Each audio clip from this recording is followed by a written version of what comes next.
जय हिंद दोस्तों, आप सभी का स्टडी बेसिक एकेडमी में आपका स्वागत है। पिछले वीडियो में हमने देखा था कि प्रश्नावली 3.3 का 2 का पूरा सवाल कराया गया है, जिसमें 2-3 सवाल छोड़ा गया है, वो आपके लिए छोड़ा गया है। ठीक है ना। तो आप लोग मेहनत कीजिए, उस सवाल को सॉल्व कीजिएगा। अगर नहीं आएगा तो कमेंट बॉक्स में ज़रूर बताइएगा। तो आज जो होगा वो प्रश्नावली 3.3 पे हम लोग चर्चा करेंगे, और 3.3 में क्या है इसको देखेंगे।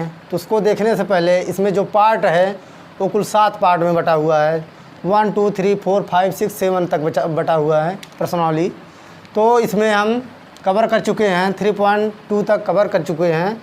आज जो स्टार्ट होगा वो 3.3 होगा। ठीक ना। तो वीडियो हमारी अच्छी लगे तो लाइक और कमेंट कीजिएगा, और कमेंट करके हमें बताइएगा कि जो सवाल छोड़ा गया है वो आपसे सॉल्व हुआ है कि नहीं। ठीक ना। तो चलिए हम इस पर बात करते हैं कि प्रश्नावली 3.3 में पहला जो क्वेश्चन है उसमें कहा गया है कि प्रतिस्थापन विधि से सवाल को सॉल्व करना है। 2 समीकरण देगा। जैसे मान लेते हैं दिया गया है, कुछ मान लेते हैं 2x + 3y = 5 और 6x + 7y = 9। मान लीजिए कि ऐसा कोई समीकरण है, 2 दे दिया है और इसे कह रहा है कि प्रतिस्थापन विधि से सॉल्व कीजिए। तो प्रतिस्थापन का मतलब होता है स्थापित करना। ठीक है ना। स्थापित करना।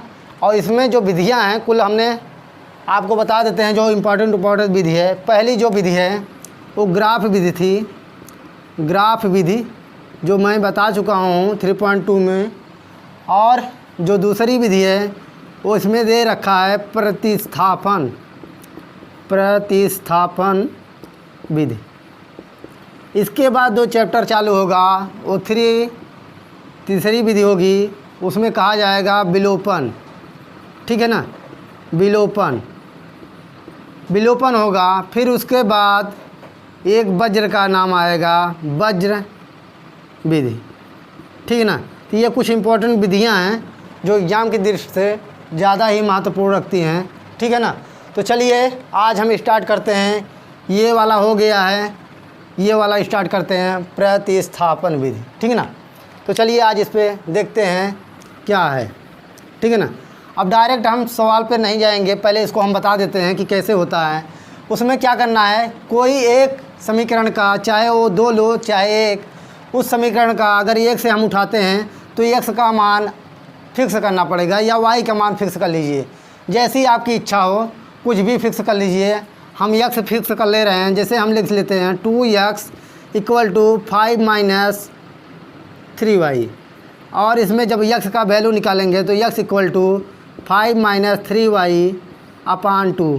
तो ये समीकरण हम 3 बना लेंगे। ठीक है ना। 3 बना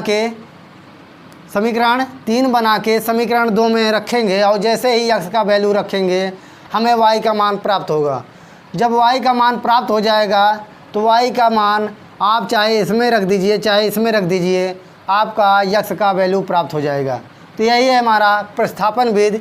हर सवाल में एक का मान फिक्स करना पड़ेगा, उसका मान उठाकर दूसरे समीकरण में आपको रखना है, और रखने के बाद आपका जो मान प्राप्त होगा वो x और y के रूप में प्राप्त होगा। ठीक ना। चलिए तो एक एक सवाल देखते हैं हम।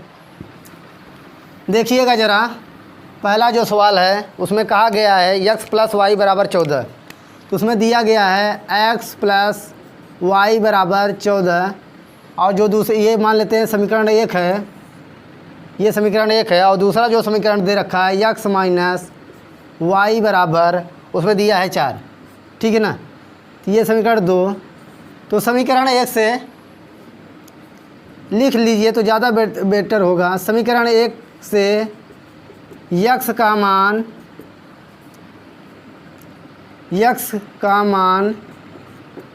स्थापित करने पर, या x का मान रोकने पर, या स्थापित करने पर ठीक है ना। स्थापित करने का मतलब ये हुआ कि हम y रोक दें और x का मान रख दें, या x का मान रोक दें y का मान रख दें। तो चलिए देखते हैं। ठीक है ना।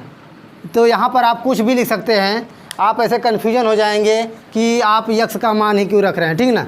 अब देखिए, आप कुछ भी समीकरण 1 उठाइए तो इसमें लिखा गया है x + y = 14। ठीक है ना। अब देखिए यक्स का मान हमने फिक्स कर दिया और ये हो गया 14 माइनस वाई। ठीक है ना।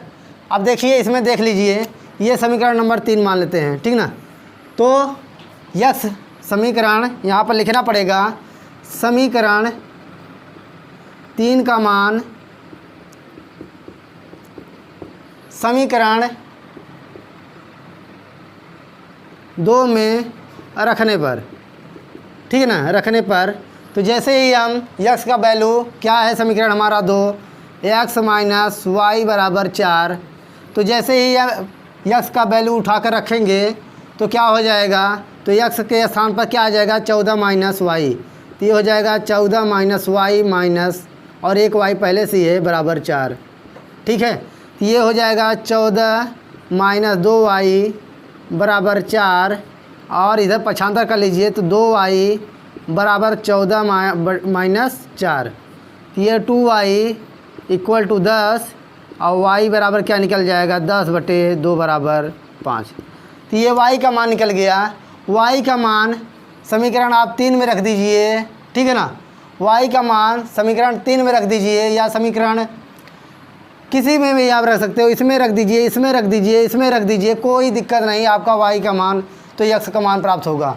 अब चलिए हम किस में रख देते हैं, मान लीजिए समीकरण 1 में रखेंगे तो समीकरण 1 में वाई का मान रखने पर तो क्या प्राप्त होगा, वाई का मान क्या, समीकरण 1 क्या है, यक्स प्लस वाई बराबर 14। ठीक है ना। तो वाई का मान हम रखेंगे तो यक्स का वैल्यू प्राप्त होगा, यक्स प्लस वाई का मान कितना है, 5 बराबर 14। तो यक्स बराबर 14 माइनस 5 बराबर 9। तो ये यक्स का कितना आ गया, 5 और वाई का 5, यक्स का 9 और वाई का 5। तो ये हो गया जो समीकरण दिया गया है, यक्स और वाई की वैल्यू हमने क्या कर लिया, प्राप्त कर लिया। और कौन सी विधि से, प्रतिस्थापन विधि से। चलिए दूसरा नंबर क्वेश्चन देखते हैं। ठीक है ना। अब दूसरा क्वेश्चन देखिएगा आप, दूसरा सेम है, आप लोग कीजिएगा, जो टफ है उसको थोड़ा सा समझने का प्रयास कीजिए। ठीक है ना। अब देखिए इतना तो आप आसानी से कर लेंगे। चलिए दूसरा है, एक और इसका मेथड बता देते हैं हम। ठीक है ना। दूसरा थोड़ा सा हार्ड है, देखिएगा उसमें क्या दिया गया है, उसमें जो मान है देखिएगा, यस माइनस टी बराबर 3, ये समीकरण 1 है। और समीकरण जो 2 है, s/2 s/3 है, s/3 प्लस t/2 बराबर कितना है, 6 है। ठीक है ना। अब इसको, ये समीकरण 2 नहीं मानेंगे, अभी इसको सॉल्व कर लें तब समीकरण 2 मानते हैं, क्योंकि ऐसा मेथड आ जाएगा तो ज़्यादा बेटर होगा। तो चलिए या तो इसको ऐसे ही रहने दीजिए, कोई दिक्कत नहीं है आपको। चलिए हम देख लेते हैं, इसको समीकरण 2 ही मान लेते हैं आपके हिसाब से। ठीक है ना। अब इसमें हमने क्या कहा है कि समीकरण 1 से यस का मान या टी का मान फिक्स करने पर, ठीक है ना। तो समीकरण 1 से क्या होगा, यस बराबर या यस का मान रखने पर, ठीक है ना। तो यस बराबर क्या हो जाएगा, यस माइनस टी बराबर 3, तो यस का मान क्या आ जाएगा, टी प्लस 3। तो ये हो गया समीकरण नंबर 3। ठीक है ना। समीकरण 1 से क्या मान हमने प्राप्त किया, यहाँ पर समीकरण 3 से क्या है, यस का मान समीकरण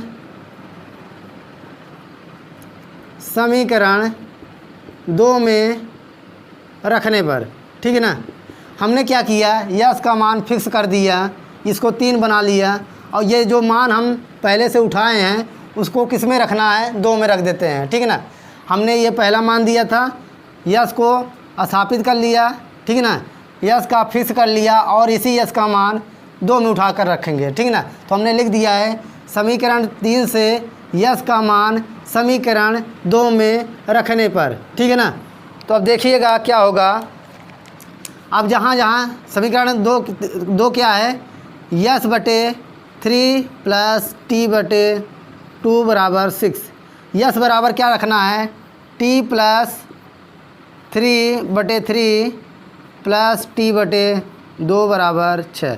अब इसको और आगे सॉल्व कीजिए आप, देखिएगा दो का गुणा ऐसे तिर्यक गुणा, इसका गुणा नीचे ऊपर हो जाएगा, तो 2t और 2 तिहाई 6 प्लस इसका गुणा इसमें हो जाएगा, तो 3 दूनी 6t बटे 6 बराबर 6।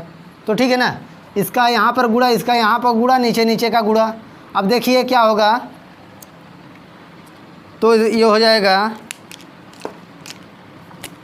ये कितना हो जाएगा, 2t और 6t कितना हो जाएगा, 8t प्लस 6 बराबर, इसका गुणा जब होगा तो ये 36 हो जाएगा।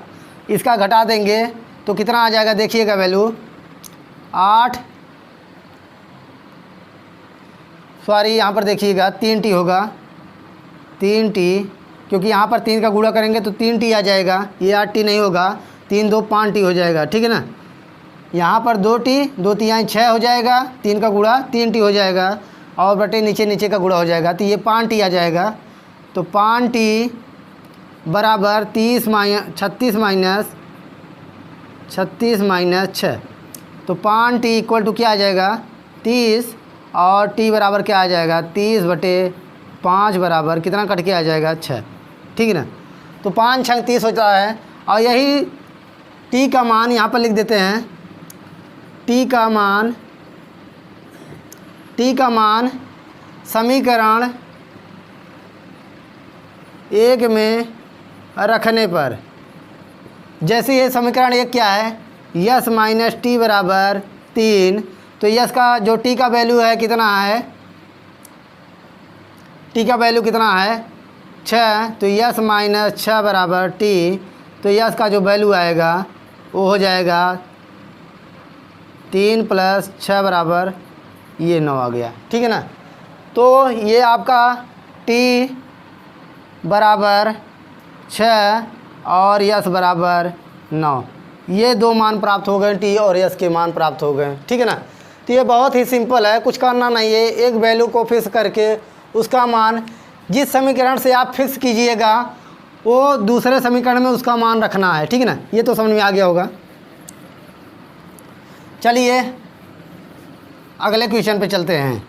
2 सवाल इसमें हैं, ठीक है ना, 2 नहीं इसमें 4 हैं, एक दशमलव वाला बता देते हैं और एक कहानी वाला बता देते हैं, बाकी आप लोग एक कीजिएगा जो 3x माइनस वाई वाला है, एकदम सिंपल है। चलिए देखिए क्या है समीकरण, उसमें दिया है 0.2x प्लस 0.3y बराबर 1.3 दे रखा है, 1.3। तो देखिए अभी इसको समीकरण 1 नहीं मानेंगे, क्यों नहीं मानेंगे, अब इसको थोड़ा सा सॉल्व कर लिया जाए तो ज़्यादा बेटर होगा। ये देखिए दशमलव हटेगा तो नीचे एक, दशमलव के नीचे 1 और जो अंक होगा उसको 0, ठीक है ना। तो ये हो जाएगा 2/10। ऐसे यहाँ पर जब करेंगे तो ये दशमलव हटेगा तो 10, और ये जब हटेगा तो यहाँ पर भी 10, तो क्या हो जाएगा 2x प्लस ये 3y हो जाएगा।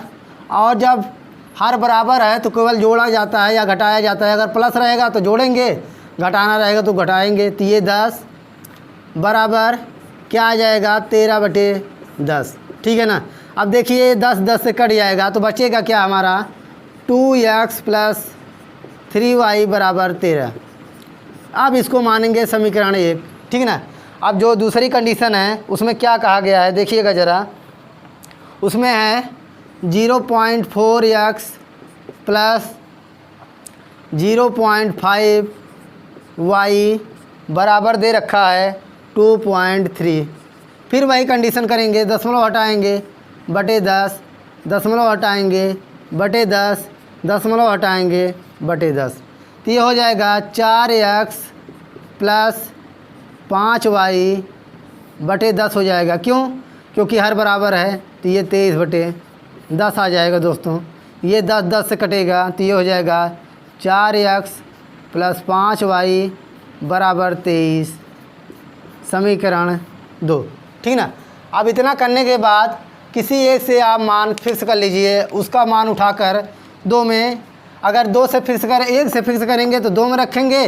अब देखिए, पहले तो हम समीकरण 1 से फिक्स करते थे, अब 2 से हम फिक्स कर देते हैं। देखिए आप लोग कन्फ्यूजन दूर हो जाएगा। तो समीकरण 2 से, ठीक है ना, तो 4x + 5y बराबर 23 है। तो ये हो जाएगा 4x बराबर, पक्षांतर कर लेते हैं, 23 - 5y और x बराबर क्या आ जाएगा, 23 - 5y/4, ठीक है ना। इतना हो जाएगा। इसको मान लेते हैं समीकरण 3। क्या मान लेते हैं, समीकरण 3। हमने समीकरण 2 से फिक्स किया है, तो किस में रखेंगे, समीकरण 1 में। तो समीकरण 3 का मान समीकरण 1 में रखने पर, ठीक है ना, समीकरण 1 में रखने पर, तो देखिए समीकरण 1 क्या दिया गया है, 2x + 3y = 13। अब जहाँ जहाँ x है वहाँ पर ये वैल्यू रख दीजिए आप। तो 23 - 5y/4 और प्लस 3y बराबर 13। तो इसको और सॉल्व कीजिए आप। जब सॉल्व करेंगे तो देखिएगा क्या आएगा, तो ये 23 दूना 46 हो जाएगा। या ऐसे कर दीजिए, 2 1 का 2, 2 दूनी 4, ठीक है ना। तो ये आ जाएगा 23 - 5y, इसका गुणा यहाँ पर होगा, 2 का गुणा यहाँ पर होगा, तो कितना आ जाएगा, प्लस 2 तिहाई 6y और 13 दूना 26, तो बराबर 26 आ जाएगा। तो ये कितना बचेगा, देखिएगा इधर कर लेते हैं। तो ये प्लस 6 है, ये -5y है, तो 23 + y बराबर 26। तो y का जैसे ही वैल्यू निकालेंगे तो 26 - 23 बराबर कितना आ जाएगा दोस्तों, 3, ठीक है ना। 23 और 3 26 होता है, तो y बराबर 3 हो गया। तो y का मान लिखना पड़ेगा, y का मान चाहे 1 में रख दीजिए, चाहे 2 में रख दीजिए, कोई दिक्कत नहीं, चाहे 3 में आप रख दीजिए, ठीक है ना। y का मान हम 3 में रख देते हैं। देखिएगा हर बार 1 या 2 में रखते थे, अब 3 में रख के दिखा देते हैं। तो y का मान समीकरण 3 में रखने पर, ठीक है, तो x बराबर 23 - 5 गुणे y का मान कितना है, 3 है बटे 4, ठीक है ना। तो x बराबर 23 - 15/4, तो 15 और 8 23 होता है, तो 8/4 ये कटेगा, 2 आ जाएगा। तो हमें वैल्यू क्या प्राप्त हो गया, y का जो मान है वो कितना आ गया, 3, और जो x का मान है वो कितना आ गया दोस्तों, 2। तो ये आपका समीकरण सॉल्व हुआ। चलिए अगले सवाल पे हम चलते हैं। सवाल है आपका, देखिए सवाल जो रखा है वो है कणी में 2x प्लस कणी में 3y बराबर कितना है, 0। ये समीकरण आपका 1 रहा। और अगला जो है कणी में 3x माइनस कणी में 8y बराबर 0, ये समीकरण नंबर 2 रहा। तो आप 2 से मान उठा लीजिए। तो समीकरण 2 से, ठीक है ना, 2 से क्या करेंगे, तो कणी में 3x बराबर, इसको 8 जो है इसको हम ऐसे कर सकते हैं, जब बराबर करेंगे तो 2 कणी में 2y कर सकते हैं कि नहीं, क्यों कर सकते हैं, क्योंकि पक्षांतर करेंगे तो कणी में 8y आ जाएगा, और 8 का वर्गमूल अगर लेंगे तो 2 कणी में 2 आता है, सब लोग जानते हैं, ठीक ना। इतना तो मालूम ही होगा, इसलिए 2 कणी में 2y लिख दिए। और x का जो वैल्यू आएगा देखिएगा, 2 कणी में 2y/√3, ये समीकरण 3 हुआ, ठीक ना। समीकरण 3 का मान समीकरण 1 में रखने पर, ठीक है ना। समीकरण 1 में रखेंगे तो क्या हो जाएगा, कणी में 2 पहले से ही है, यक्स का जो वैल्यू है वो कितना है, 2 कॉर्डिनेट में 2 वाई बटे √3 और क्या है प्लस 3y इक्वल टू 0। तो ये हो जाएगा कितना हो जाएगा, ये कहानी 2 का कहानी 2 गुणा हो जाएगा तो 2 और 2 का गुणा होगा कितना 4। तो ये हो जाएगा 4y बटे √3 प्लस √3y बराबर 0। जानते हैं कि कहानी का 2 का गुणा जब कहानी में 2 होगा, ये 2 पहले से है गुणे में और इसका गुणा इसमें होगा तो ये दोनों मिलके 2 हो जाएंगे और 1 2 पहले से है तो ये हो जाएगा 4, इसलिए 4y लिखा गया है, ठीक ना। अब ये हो जाएगा 4y और 3 कणी 3 गुणे कणी 3 होगा तो केवल 3y बचेगा बराबर 0। तो ये 4 3 7y बराबर 0 और y का मान जब 0/7 करेंगे तो इसका मान 0। जब y का मान 0 आ गया तो समीकरण 1 में y का मान रखने पर, ठीक है ना, y का मान रखने पर, और जब समीकरण 1 में y का मान रखेंगे तो क्या होगा देखिएगा, कहानी में 2x प्लस कहानी में 3 गुणे 0 बराबर 0। तो ये हो जाएगा कहानी में 2x इसका मान 0 बराबर 0, तो x का मान क्या हो जाएगा 0 बटे कहानी में 2, तो ये आ जाएगा 0, ठीक है ना दोस्तों। ये आपका रहा ये x का मान, तो x बराबर 0 आया और y बराबर भी 0। ये आपका रहा, क्वेश्चन कंप्लीट हुआ। एक क्वेश्चन है उसमें एक या दो जो क्वेश्चन है आप लोग सॉल्व कीजिएगा। चलिए क्वेश्चन नंबर 2 पे चलते हैं हम। ये पहले का पार्ट था, लमसम सभी पार्टों को करा दिया गया है। अब देखिए क्वेश्चन नंबर 2, उसमें 2 समीकरण हैं को हल करना है और यम का मान ज्ञात कीजिए, जिसके लिए यम का जो y बराबर mx प्लस 3। एक समीकरण ये दे रखा है y बराबर कितना है यम x प्लस 3 है। और जो 2 समीकरण दे रखे हैं वो समीकरण कुछ इस प्रकार हैं, देखिएगा 2x 3y और 11 है, ये समीकरण 1 मान लेते हैं। और जो दूसरा समीकरण है वो क्या है 2x माइनस 4y बराबर -24 है। ये समीकरण 2 हो गया। और एक समीकरण पहले से ही दे रखा है, इसको हम मान लेते हैं समीकरण ए मान लेते हैं, कोई दिक्कत नहीं, आप ए मान के रखिए, क्योंकि इसमें 2 3 करेंगे तो फिर चौथा भी मानना पड़ेगा समीकरण, तो इसको समीकरण आप ए मान लीजिए, बी मान लीजिए, कुछ भी। तो चलिए, ज़रूरी नहीं कि यही मानिए, समीकरण 3 भी मान सकते हैं आप। तो इससे जब उठाएंगे तो समीकरण 4 बन जाएगा। तो इसको हम देखते हैं समीकरण, इसलिए मान रहा हूँ कि समीकरण 2 से क्या होगा 2x बराबर पक्षांतर करेंगे तो -24 प्लस 4y, ये आ गया। x बराबर क्या हो जाएगा, इधर देखिए आप लोग 2 से भाग कर देते हैं तो 2 से कटने वाली संख्या है इसमें 2x प्लस 3y बराबर 11 है और 2x माइनस 4y, ठीक है, कट जाएगा। कैसे देखिए x बराबर क्या आ जाएगा -12 प्लस 2y, ठीक है ना, ये आ जाएगा x की वैल्यू। ये समीकरण 3 हो गया। अगर हम इसको 3 मान लेते तो इसको 4 मानना पड़ेगा, ठीक है ना। अब है समीकरण 3 का मान समीकरण 1 में रखने पर, क्यों, क्योंकि हमने 2 से निकाला है तो 1 में रखेंगे, जब 1 को मानेंगे तो 2 में रखेंगे, ठीक है ना। अब ये समीकरण 1 में रखेंगे तो 2 और x का जो मान है क्या है 2x है, इसको समीकरण लिख देते हैं 2x प्लस 3y बराबर 11 दे रखा है।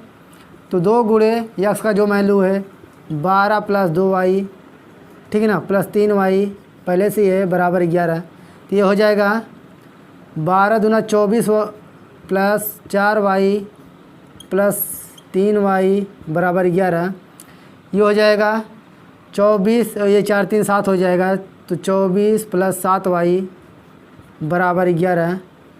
तो y का जो वैल्यू आएगा देखिएगा आप क्या आएगा 7y इक्वल टू 24 माइनस 11, ठीक है ना।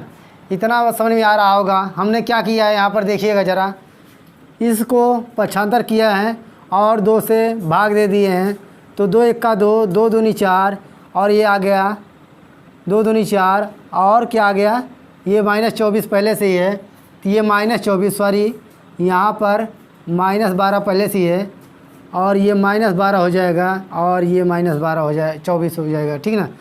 तो ये 24 ये माइनस, इस पक्षांतर जब करेंगे तो ये प्लस हो जाएगा +24, क्योंकि -24 से पक्षांतर करेंगे तो ये 11 प्लस में है, तो ये कितना हो जाएगा 24, ये 5 ये 3, ठीक है ना। देखिए y का जो मान आएगा बराबर 35/7, तो ये 7 1 7, 7 5 35, तो y का मान कितना आ गया दोस्तों, कितना आ गया 5 आ गया। y का मान समीकरण 1 में रख दीजिए आप, तो देखिए y का मान,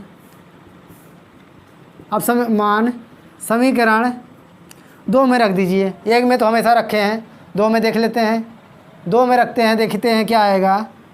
2x - 4y बराबर -24 पहले से ही है, तो 2 गुणे x - 4 गुणे y का मान कितना आया दोस्तों, देखिए 5 बराबर -24, ये हो जाएगा 2x - 20 बराबर -24, ये x बराबर क्या आ जाएगा दोस्तों, देखिएगा -24 पहले से ही है, तो -24 + 20 तो 2x और x बराबर क्या आ जाएगा -4/2, ये कटेगा तो -2 आ जाएगा, ठीक है ना।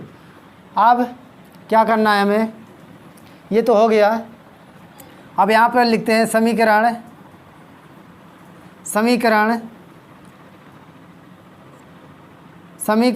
A में x तथा y का मान रखने पर, हमने दोस्तों पहले ही मान रखा है, ये समीकरण A है, तो देखिए y का मान हमने क्या निकाला है, देखिएगा 5, यहाँ पर लिख देते हैं। जो समीकरण है y बराबर mx + 3 है, तो y का मान 5 है प्लस बराबर m निकालना है, x का वैल्यू -2 है और +3 है, ठीक है ना। अब देखिए ये 5 बराबर -2m, ठीक है ना, +3, ये पक्षांतर करेंगे तो कितना आ जाएगा 2 = -2m और m = क्या आ जाएगा दोस्तों -2/2, तो ये कटेगा कितना आ जाएगा 1। यही m का मान निकालना था, ठीक है ना।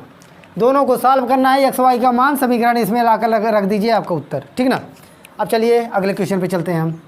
m का मान भी आ गया, y का मान भी, और x और y दोनों का भी मान पहले से ही निकाल चुके हैं, ठीक है ना। है बहुत सिंपल, केवल आप लोग ध्यान दीजिए। अब चलिए अगले क्वेश्चन पे चलते हैं। अगला जो क्वेश्चन है क्वेश्चन नंबर 3, उसमें कहा गया है कि 2 संख्याओं का योग, 2 संख्याओं का अंतर माना। क्वेश्चन आप लोग ध्यान दीजिएगा, पढ़ लीजिएगा आप, आपके पास बुक है। 2 संख्याओं का अंतर 26 है और एक संख्या दूसरी संख्या की 3 गुनी है, उन्हें ज्ञात कीजिए, ठीक है ना। 2 संख्याओं का अंतर माना, पहली जो संख्या है, पहली संख्या क्या है x, दूसरी संख्या y, अंतर 26 दे रखा है प्रश्नानुसार, ठीक ना। ये समीकरण आपका 1 हुआ। और क्या कर रहा है, एक संख्या दूसरी संख्या की 3 गुनी है, एक संख्या दूसरी संख्या की, एक संख्या x बराबर दूसरी संख्या की मतलब गुणा 3 गुनी है, तो ये हो गया, या x - 3y बराबर 0, ये समीकरण 2 हो गया, ठीक है ना। आप क्या करना है, 2 समीकरण जैसे निकालते थे वो निकल गया है, इसमें x y का मान ही तो निकालना है। देखिए समीकरण 1 से, तो x बराबर क्या हो जाएगा 26 + y, ठीक है ना। क्या किया है, y पक्षांतर कर लिए हैं, ये कौन सा हो जाएगा समीकरण 3। समीकरण 3 का मान, अब देखिए 1 से माने हैं तो 2 में रख देते हैं, 2 में रखने पर तो क्या मान प्राप्त होगा। देखिए यक्स का मान क्या है 26 प्लस ये माइनस है -3 वाई, ये 26 प्लस वाई है, सॉरी। जो समीकरण आपका है क्या है यक्स -3 वाई बराबर 0 है। यक्स का वैल्यू जब उठा कर रखेंगे तो ये हो जाएगा 26 प्लस वाई -3 वाई बराबर 0, ठीक है ना। तो ये हो जाएगा 26 -2 वाई बराबर 0 या 2 वाई इक्वल टू 26, तो वाई बराबर 26/2 बराबर 13, ठीक है ना। अब एक संख्या 13 आ गई, वाई का मान इसमें उठा कर रख दीजिए, इसमें उठा कर रख दीजिए, किसी में भी आप रख दीजिए, आपकी वैल्यू प्राप्त हो जाएगा, ठीक है ना। वाई का मान हम रख देते हैं 2 में, समीकरण 2 में वाई का मान रखने पर, ठीक है ना, रखने पर तो क्या प्राप्त होगा यक्स -13 गुणे 3 गुणे 13 है बराबर 0। तो यक्स बराबर कितना आ जाएगा 13 तिया 39। तो ये आपका रहा यक्स बराबर कितना आ गया आपका दोस्तों 39 और वाई का मान 13। तो ये रहा उत्तर आपका, ठीक है ना। अब चलिए अगले क्वेश्चन पे चलते हैं हम। अगला जो क्वेश्चन है देखिएगा,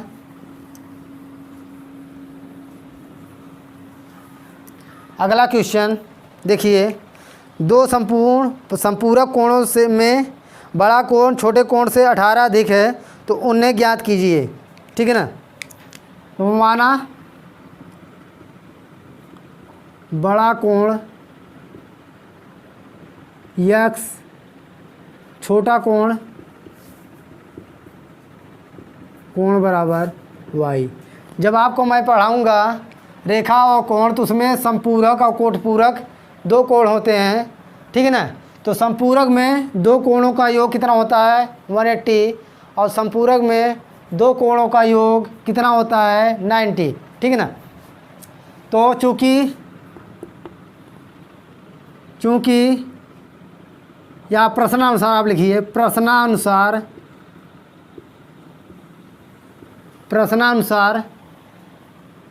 उसमें क्या कहा गया है देखिए आप,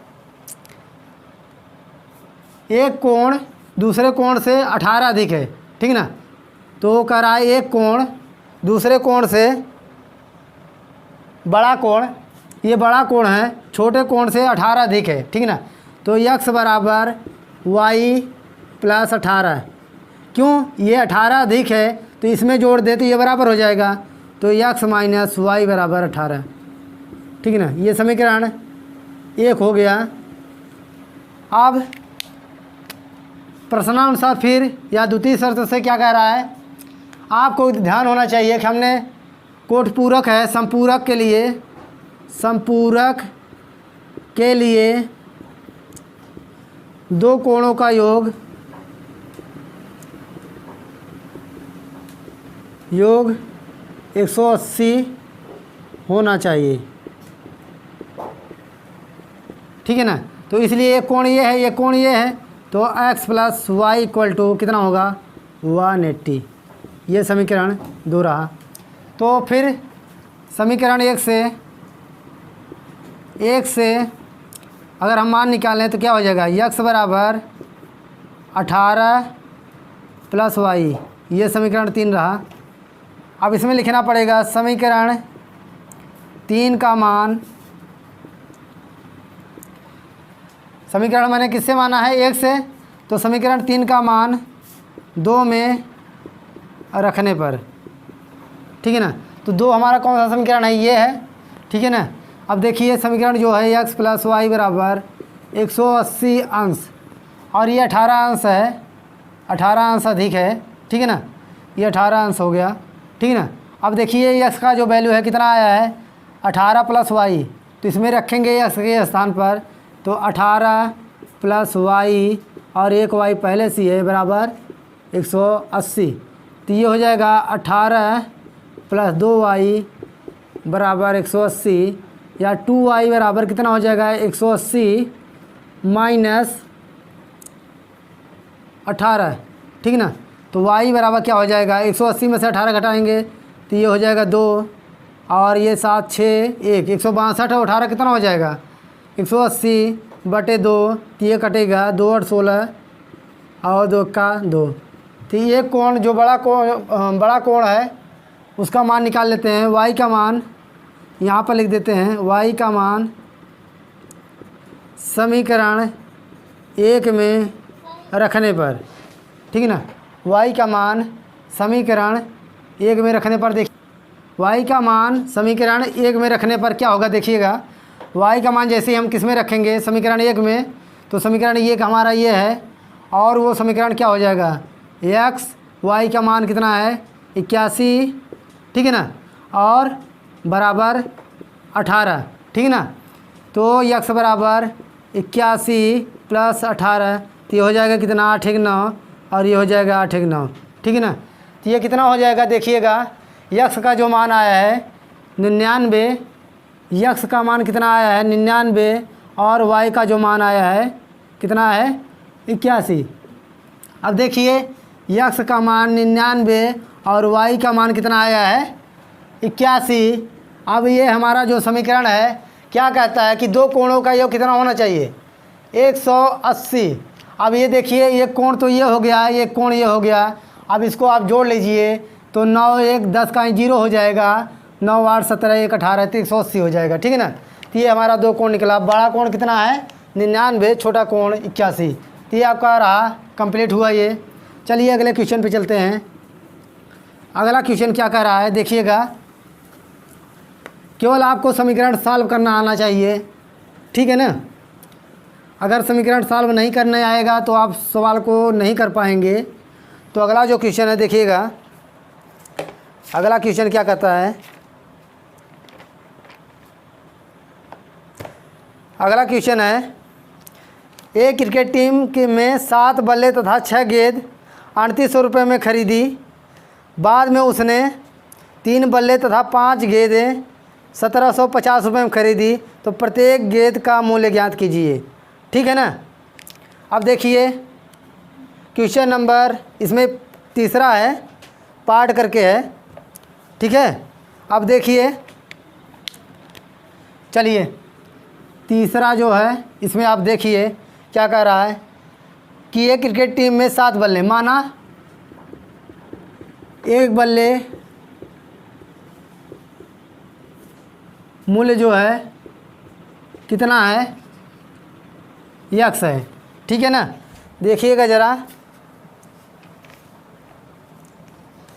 एक बल्ले का मूल्य कितना है x है, और उसमें क्या कह रहा है एक गेंद का मूल्य मान लेते हैं, एक गेंद का y है।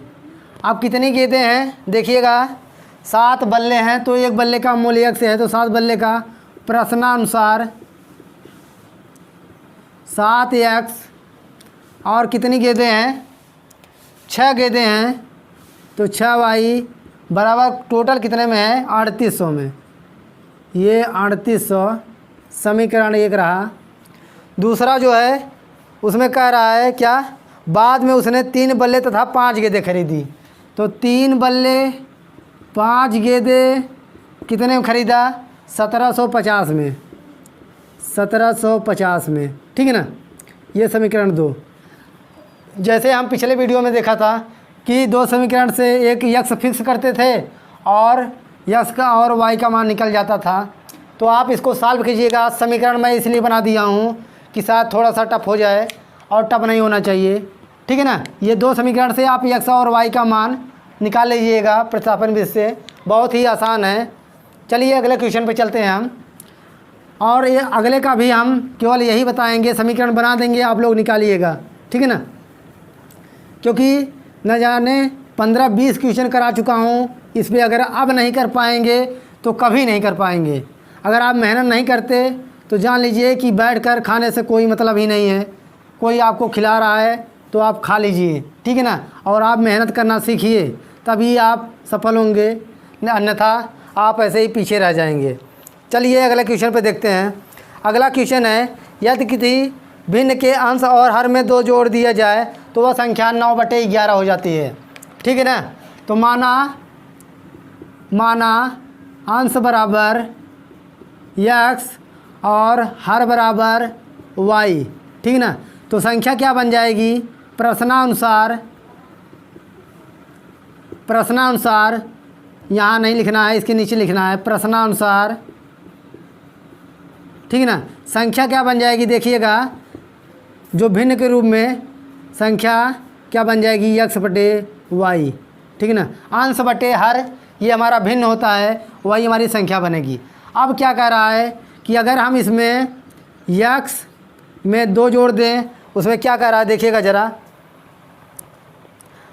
अंश और हर में 2 जोड़ दें। ठीक है ना। तो अंश और हर में 2 जोड़ दें तो वो संख्या 9/11 हो जाएगी। बस इसको आप समीकरण मैं बना दूंगा, सॉल्व आप लोग कीजिएगा। तो ये 11x + 22, इसका यहाँ गुणा इसका यहाँ गुणा, 9y और प्लस 18। तो ये समीकरण बन जाएगा 11x - 9y बराबर 18 और 4 22। तो ये -4 बराबर, ये -4 आ जाएगा, बराबर -4। ठीक ना। ये समीकरण ये हो जाएगा। ठीक ना। 11x इसको पक्षांतर किए तो माइनस हो गया, ये 22 इधर लाए तो माइनस हो गया। ठीक ना। आप द्वितीय शर्त से जो समीकरण कह रहा है क्या है देखिएगा, यदि अंश और हर दोनों में 3 जोड़ दें तो संख्या कितनी हो जाएगी, 5/6 हो जाएगी। अंश और हर में 3 जोड़ दें, ठीक है ना, अंश और हर में 3 जोड़ दें तो यहाँ पर 3 और y पे 3, संख्या 5/6 हो जाएगी। फिर वही गुणा करेंगे तो 6x 18, 5y 15, इसको जब घटाएंगे तो 6x - 5y बराबर -3। तो ये समीकरण 2 हो जाएगा। इसको पहचान रहे, ये 2 समीकरण मैंने बना दिया। आप लोग इसका x और y का मान आप लोग खुद निकालेंगे। ठीक है ना।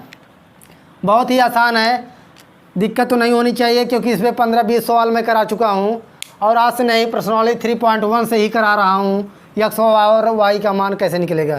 तो चलिए अगले क्वेश्चन पे चलते हैं। ये आपका क्वेश्चन कंप्लीट हुआ। चलिए अगले क्वेश्चन पे चलते हैं हम। ठीक ना। अब एक क्वेश्चन मैं स्वयं कराऊंगा, आप लोग देखिए।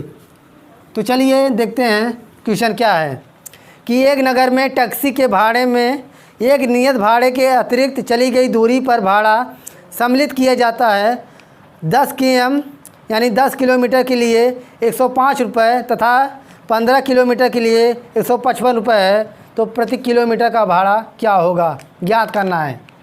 तो यहाँ पर माना नियत भाड़ा, जो नियत भाड़ा है चर्चा किया गया है, नियत भाड़ा बराबर x और प्रति किलोमीटर प्रति किमी का भाड़ा बराबर y। ठीक है ना। तो उसमें क्या कह रहा है देखिएगा, 10 km के लिए कितना है, टोटली जो नियत भाड़ा काउंट किया गया है x + 10y बराबर टोटल कितना पैसा है, 105 रुपये। ये समीकरण आपका एक रहा। ये प्रश्नानुसार। द्वितीय शर्त से जो दूसरी कंडीशन है उसमें क्या कह रहा है देखिए, और 15 km के लिए भाड़ा जो है टोटली कितना है, 155। ठीक है ना। तो x प्लस कितना है, 15 किलोमीटर, तो 15y का मान, क्योंकि प्रति किलोमीटर का, अगर 1 किलोमीटर का भाड़ा y है तो 15 किलोमीटर का भाड़ा कितना हो जाएगा, 15y बराबर कितना है टोटली देखिएगा 155 रुपये।